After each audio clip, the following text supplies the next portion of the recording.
Kaleshwaram ప్రాజెక్టుతో BRS ప్రభుత్వం లక్షల కోట్ల ప్రజాధనం వృధా చేసిందని, బీఆర్ఎస్ ప్రభుత్వం కమిషన్ల కోసమే కాళేశ్వరం ప్రాజెక్టు నిర్మాణం చేపట్టిందని పెద్దపల్లి ఎంపీ గడ్డం వంశీకృష్ణ ఆరోపించారు. పెద్దపల్లి పార్లమెంట్ పరిధిలో పర్యటించిన ఎంపీ గడ్డం వంశీకృష్ణ శుక్రవారం సుందిళ్ల లక్ష్మీ నరసింహస్వామి ఆలయాన్ని దర్శించుకున్నారు. పెద్దపల్లి పర్యటనకు వచ్చి ఎంపీ మార్గ మధ్యలో ఎన్టీపీసీ వద్ద రామగుండం ఎమ్మెల్యే రాజ్ ఠాకూర్ తో కలిసి సీసీ రోడ్ పనులను ప్రారంభించారు.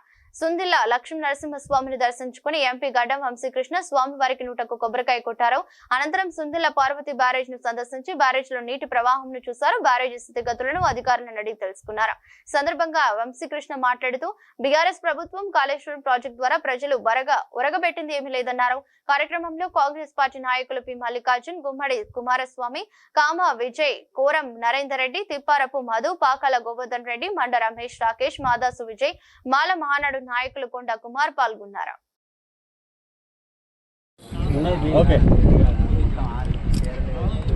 ఈరోజు నిజంగా తెలంగాణ ఎందుకు అవసరమో, తెలంగాణ కోసం పోరాటం ఎందుకు జరిగిందని చెప్పి గట్టిగా గుర్తించుకోవడానికి చాలా అవసరం. ఎందుకంటే అప్పుడు నిధులు నియామకాలని చెప్పి ఏదైతే కేసీఆర్ గారు చెప్పినారో,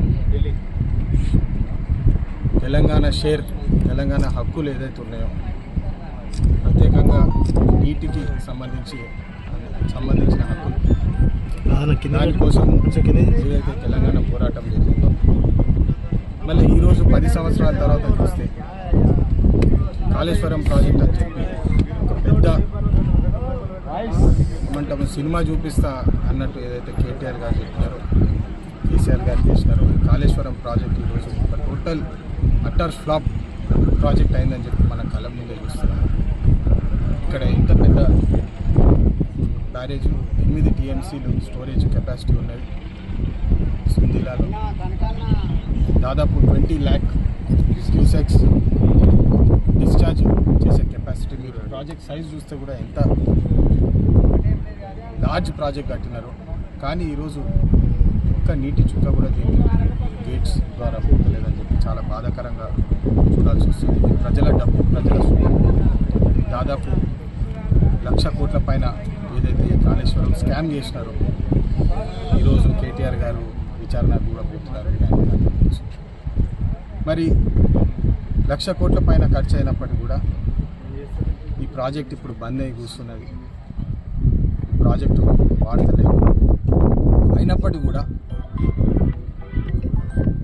1,50,00,000 టన్నుల ప్యాడీ ఎట్లా ప్రొడ్యూస్ అయిందని చెప్పి ఈరోజు కేటీఆర్ గారు ఆలోచించాలి. ప్రజలను మబ్బుల పెట్టి వాళ్ళకి ఏం చెప్తే నమ్ముతారని చెప్పి ఇంత పెద్ద ప్రాజెక్ట్, ఇంత పెద్ద స్కామ్ మన కళ్ళ ముందే చూస్తే చాలా బాధేస్తుంది.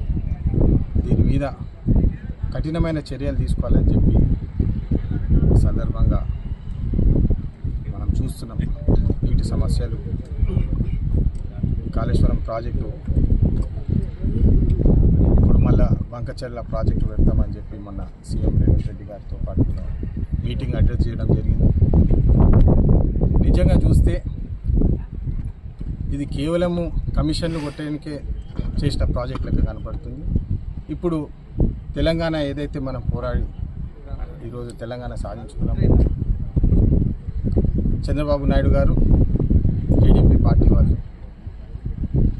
కేసీఆర్ గారిని ఒక స్ఫూర్తిగా తీసుకొని వారు కూడా ఒక బంకచెర్ల ప్రాజెక్ట్ కడతాం, మేము కూడా 1,00,000 కోట్ల ప్రాజెక్ట్ కడతామని చెప్పి వాళ్ళు తయారైపోయినారు. మరి దానికి సపోర్టుగా బీజేపీ పార్టీ వారు కూడా వారికి మద్దతు ఇస్తున్నారు. అంటే దీన్ని గమనిస్తే బంకచెర్ల ప్రాజెక్ట్ వస్తే దాదాపు 100 నుంచి 150 టీఎంసీల వరకు తెలంగాణ ప్రాంతానికి నీటి నష్టం జరుగుతుందని చెప్పి మన మీటింగ్లో కూడా డిస్కస్ చేసినాం. దీన్ని పార్లమెంట్లో తీసుకుపోయి ఖచ్చితంగా దీని మీద గలం విప్పి పోరాడే, ఇప్పుడు మాన్సూన్ సెషన్లో వచ్చే సెషన్లో కూడా దీని మీద అంశం పైన చర్చిస్తాము, దీని మీద డిస్కషన్ చేస్తాము. ఏ క్లియరెన్స్ లేకుండా, సిడబ్ల్యూసి క్లియరెన్స్ లేకుండా గోదావరి కమిషన్ ఏదైతే పెట్టినారో, 2 చీఫ్ మినిస్టర్లను కన్సల్ట్ చేసి నీటి సమస్య ఎట్లా వాడుకోవాలని చెప్పి ఏదైతే బోర్డు పెట్టినారో దాన్ని కూడా క్లియరెన్స్ తీసుకోకుండా యూనిలాటరల్, అంటే మాకు ఇష్టము మేము చేసుకుంటాం మా ప్రాజెక్టు, 40,000 కోట్ల ప్రాజెక్టు మేము చేసుకుంటాము. బీజేపీ తోటి మేము కనెక్షన్ పెట్టుకొని బీజేపీ దీనికి మద్దతు ఇస్తుందని చెప్పి వాళ్ళ ప్రాజెక్టు ముందుకు వెళ్ళిపోవడం సరికాదు. దీని మీద ఖచ్చితంగా మేము వ్యతిరేకిస్తాం. ఎందుకంటే తెలంగాణ నీటి హక్కులను మీరు డైవర్ట్ చేసి తెలంగాణ ప్రజలకు నీటి నష్టం చేసే ప్రయత్నం ఏదైతే చేస్తున్నారో దాన్ని ఖచ్చితంగా మేము అడ్డుకుంటాము.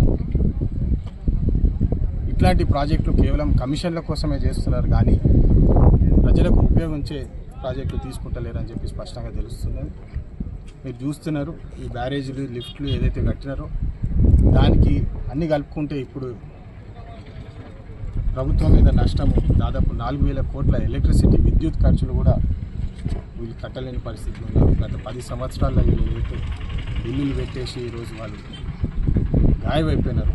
వారి మీద విచారణ చేసి కేటీఆర్ గారు కేసీఆర్ గారు దీని మీద ఖచ్చితంగా సమాధానం చెప్పాలని చెప్పి మేము చూస్తాము. మరి ప్రజలు కూడా ఆలోచించాలి. ఇంత పెద్ద ప్రాజెక్ట్ అని చెప్పి ఏదైతే గొప్పగా చెప్పుకుంటారో మరి ఈరోజు ఈ ప్రాజెక్టు నడుస్తలేని పరిస్థితులు ఉన్నది. మరి నడవనప్పుడు కూడా 1,50,000